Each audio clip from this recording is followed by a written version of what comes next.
Hey everyone, this is Corinne Lafont, your favorite radio host, your only radio host, broadcasting to you from the Caribbean, Trinidad and Tobago to be specific.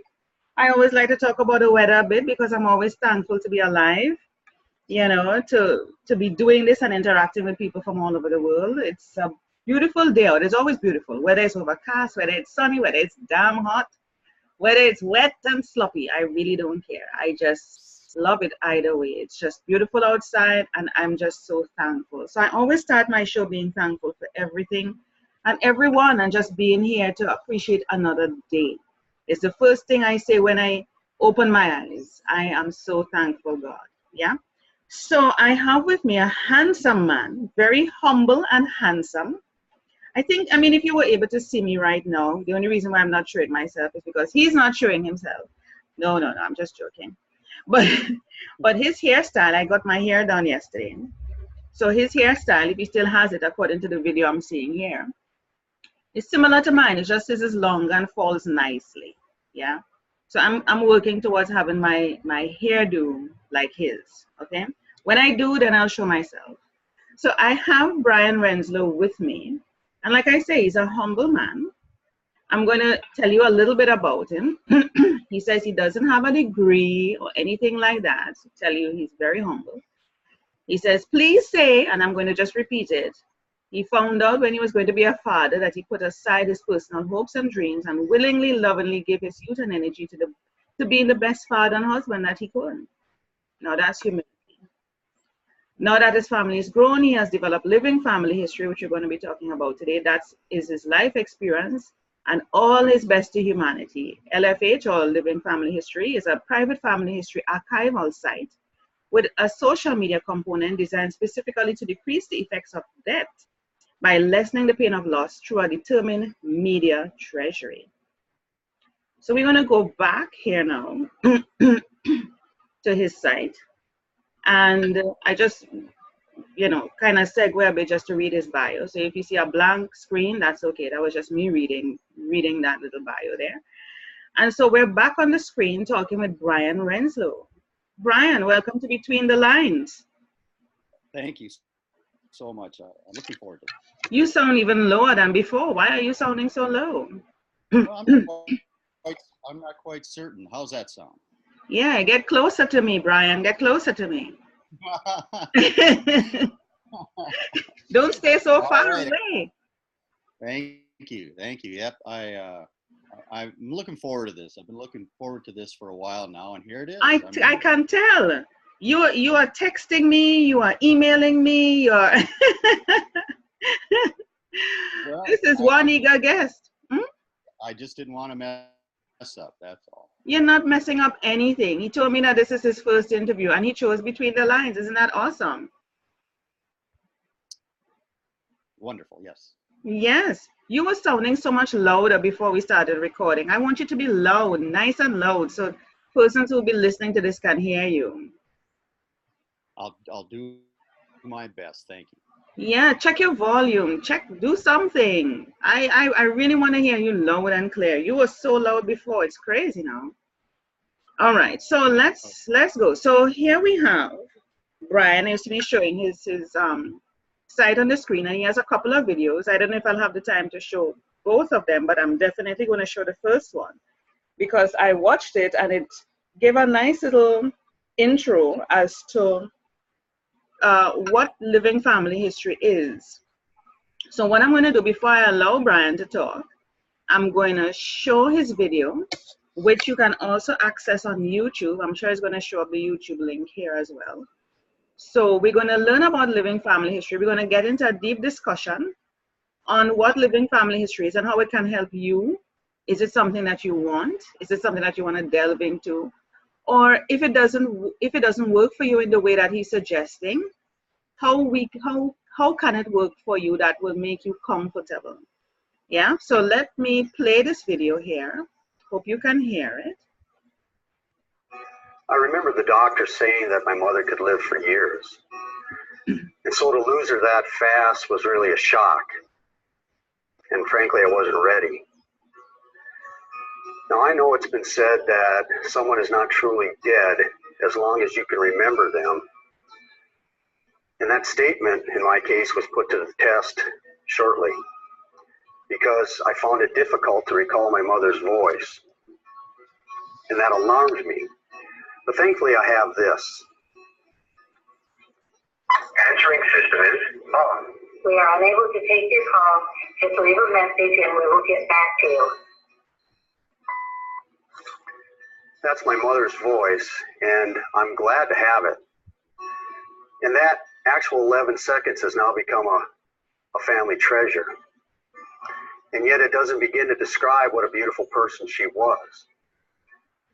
And you know, I'm not the only one that this has happened to, because of the 100 billion people that have lived on this earth, we have history on only 1%. So what can we do? What if instead of accepting what death brings, we change the status quo? Imagine if I could spend time with my mother again. What if I could access photos, audios, videos, documents, actually any media that she's part of? Well, that's where Living Family History comes in. I'm pleased to offer Living Family History as a private, members-only media treasury with a social media component. It allows you to document the essence of your family, past and present, to collaborate with those whom you choose to build and archive your world.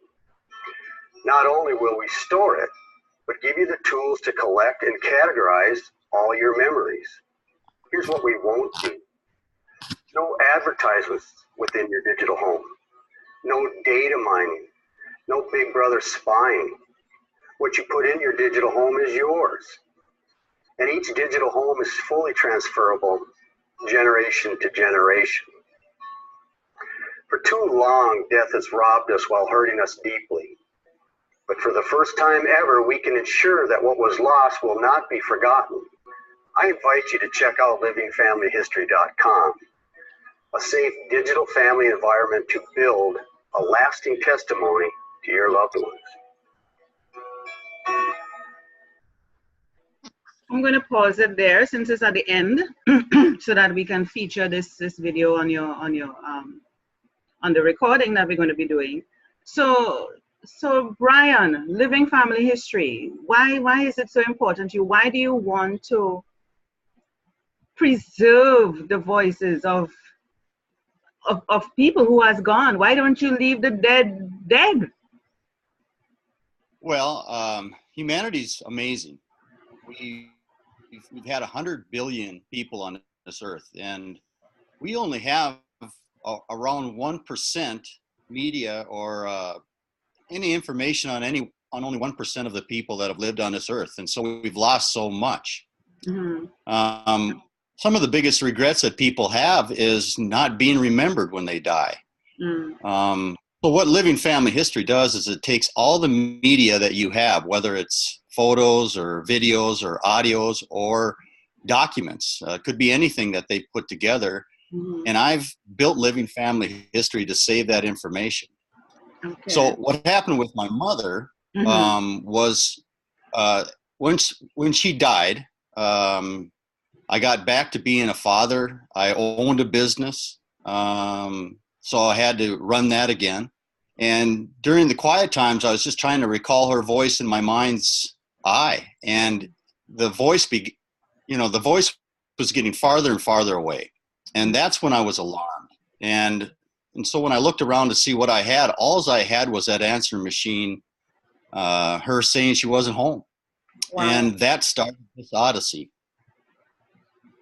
Wow, that's amazing. Now, you have great memories of your mom. I can tell that you were close to her, your relatives, your siblings were close to her, and that inspired you, or you were inspired rather to do something like this. And you're absolutely right. Because when I heard your video prior to doing it a few minutes ago, it occurred to me, I went back to a client of mine that I have. I'm also a publisher, so I help persons to write and publish their books, etc., format, publish, and market their books. And I have this client who we have been talking since about last year, and he is putting together a book about his family, his grandfather, the history You know, I'm actually working with him right now, and he's still putting together stuff, audios. When I started to talk with him, he didn't even think about all of this. It's when I started to pour things into his head, he was like, "Oh my God, Corinne, this is massive." Because I said, "Do you have audio? Do you have videos? Do you have pictures? Do you have?" He's trying to really put a whole family history together because of what his grandfather did, which impacted history some years ago. And so he's really splicing, putting things, trying to find as much evidence. And when I saw what you do, it immediately took me to him. And I said, my gosh, I really need to put you two together to see what can be worked out.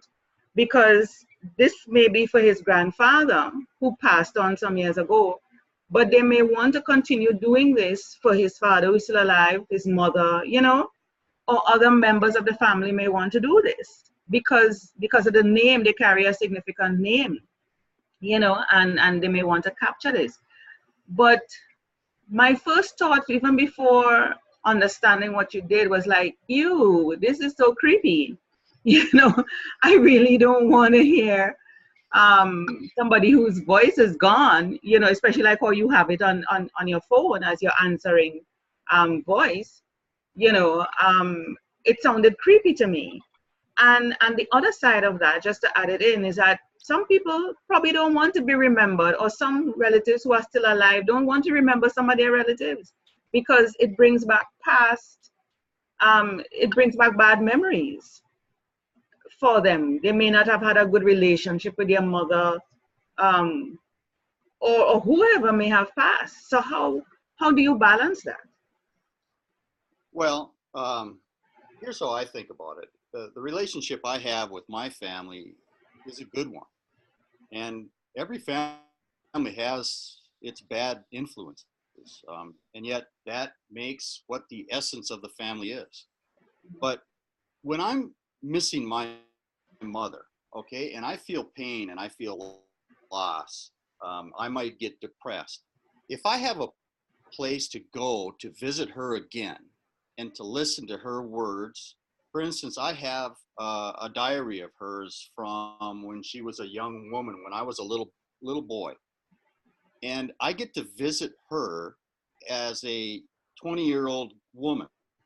And I get to visit her and her thoughts. And what a wonderful thing. And so when I go into Living Family History and I access her, when I'm missing her, I can come away refreshed. And it actually decreases the pain that I feel. It decreases the depression that I have. It decreases all that. I actually am benefited by visiting her once again. And to me, it's not creepy at all. It's a wonderful opportunity to visit her once again, even though she's not here. But you know, the whole thing about death, Brian, is about letting go, releasing, not holding on. I think death, just like life, you know, it's a lesson. Life is birth, connectivity, you know, that type of thing. Death is letting go. So there's a plus minus, a yin, a yang. Everything must have balance, yeah? And so with death, it's about letting go and moving on. People, things, experiences, whatever is in your life for a time, and it, you know, just like how they say everything is for a season and everything is for a reason. And so our parents or whoever, our loved ones, are in our life for a particular time. It's like, oh, we are in other people's lives for a time, and they cherish those memories. You can't kill those memories. Those memories are there in your mind. You carry them with you, you know. But when they physically leave this earth, you know, there's a point of letting go and making new memories as opposed to holding on to what was there before. It's like, you know, and I have to ask these questions. I'm not trying to be horrible or anything, but I know some people, the way some people may think. And so I have to put these questions to you.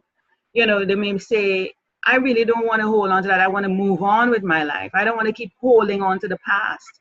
I want to be able to move on and make new connections. Sure, those memories, those experiences will always be with me. I will never forget the person. You know, he or she lives on in me, with me, you know, and I can I can always go back to what they have said or something they had said to me, or but holding on, is that a healthy thing for persons who should really be letting go? All right, I get what you're saying, but let me shed light on a different area of it. Right. I interviewed a 94-year-old woman the other day. She happens to be a relative, the oldest living relative of my mother. Now, she has memories in her head of people that have already died. And she may be the last person alive to have a memory of a person who's already passed on. So that person is still alive in this earth. And all the things that they have done that contributed to humanity, that made us who we are, that gave us a flavor, that is added to our own personalities and the way we respond to certain things in this world today. She has that memory of that person. That person is still alive. Okay, but what happens when she dies? Mm-hmm. If she doesn't get that information down, that person is truly gone now. Okay, and unless they were some wealthy individual or some politician, Mm-hmm. there's not going to be anything written down about that individual.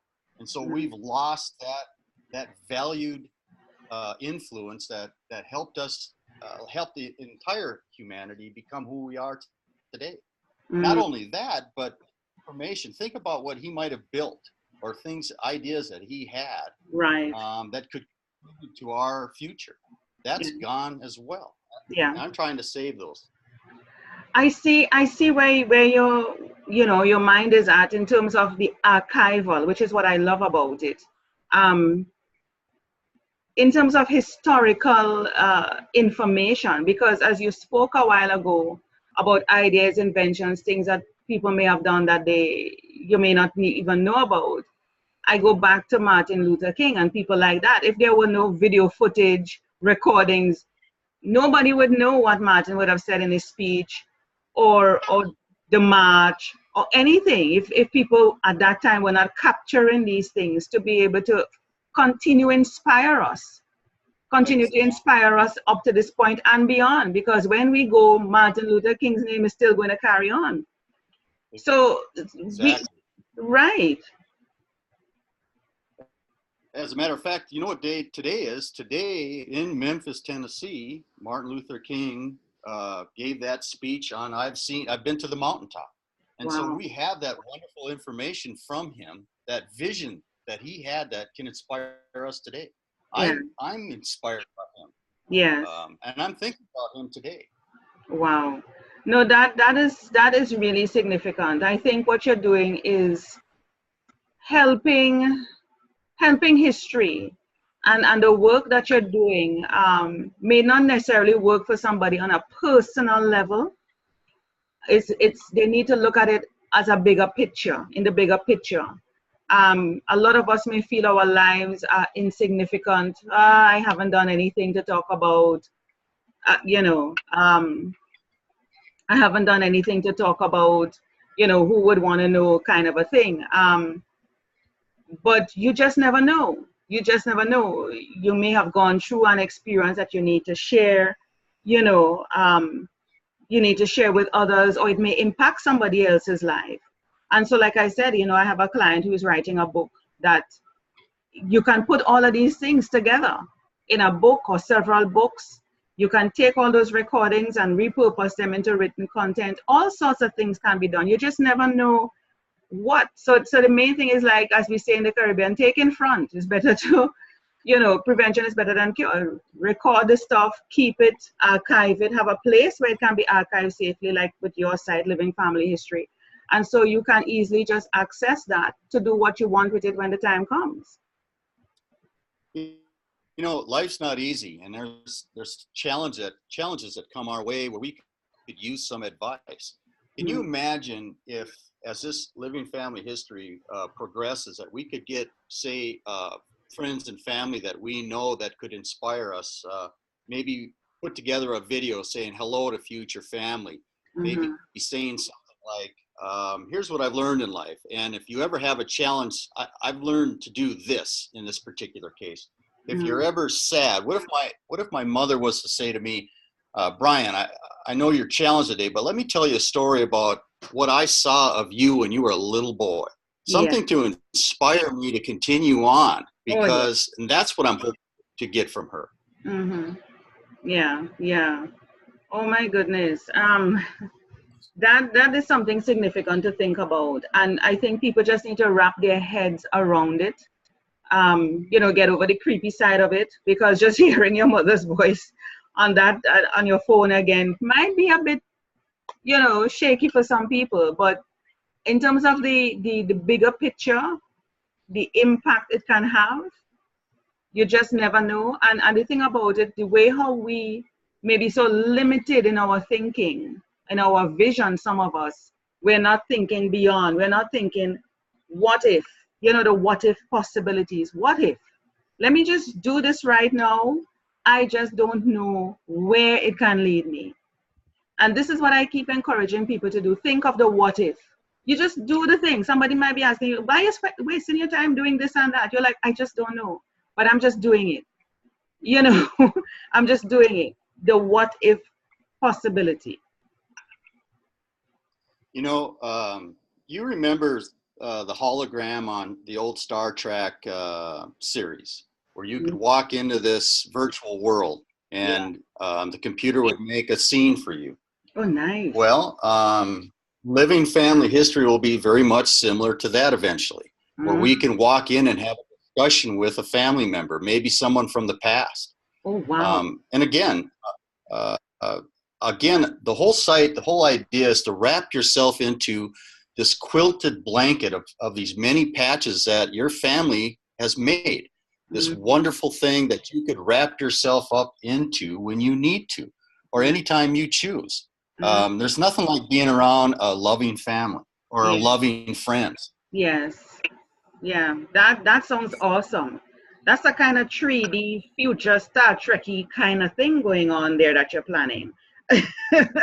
Well, I don't think of it as tricky. My whole mindset is to help us.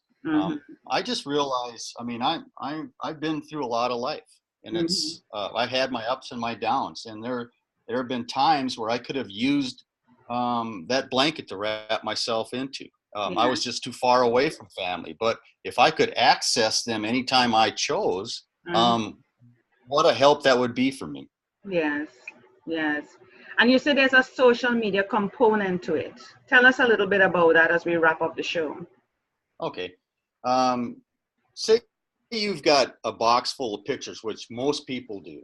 You pull out a picture and you can invite family members or anyone you choose to look at that picture with you, and you can talk together on that picture and build maybe what that person saw, what they remember of what happened in that picture, what they remember of that particular day, and then you can build that up so you have a better visual of that particular photo.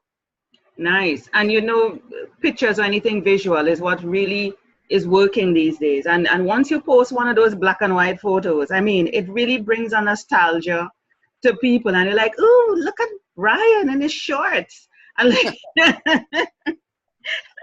and they might have missed something from before, and they might be like, who is that standing behind Brian? Whoa, is that Susan? Look at her. It creates that sort of conversation and nostalgia, and then you wander off into something else. You're like, I remember that. Where are they standing? Is that the house from Mr. So and so? Oh my God, I remember that man. He was so wicked. It brings back that memory, and you just never know. And even at family gatherings, Thanksgiving, it can be a point of conversation. You just never know. Yes, I encourage. I've encouraged individuals, especially older ones, to read children's books so that their future family can hear them read them a story, maybe a Curious George story. But wouldn't it be nice to listen to that for the little baby, or as a young person to listen to their relative read them a story? That's awesome. I love that. And put it into a picture book, an album, create it, as I said, into different books. Oh my goodness. Brian, you're doing wonderful work. Wonderful, wonderful work. I want to wish you all the best, with the plans that you have for this. And of course, where are you located again? Remind me. Well, I'm out of Colorado, but currently I'm in Minneapolis to build the site. Now we're still working on the site. I've got it to a wonderful place right now, but it is just phase one, and we hope to continue to build on this. But right now I'm in the frigid cold of Minnesota. Like you were telling me this morning, you're at what, 9 degrees, right? 9 degrees, yes, I am. Well, I don't have any idea what degrees it is here right now. All I know it's warm. We don't pay attention to that because it's always warm. And so I have the packages here featuring on your site. I want persons to go to livingfamilyhistory.com and of course get to know Brian. My hairstyle is looking better than his. Well, it will eventually. But check out his packages and of course connect with him. He has a contact us page here.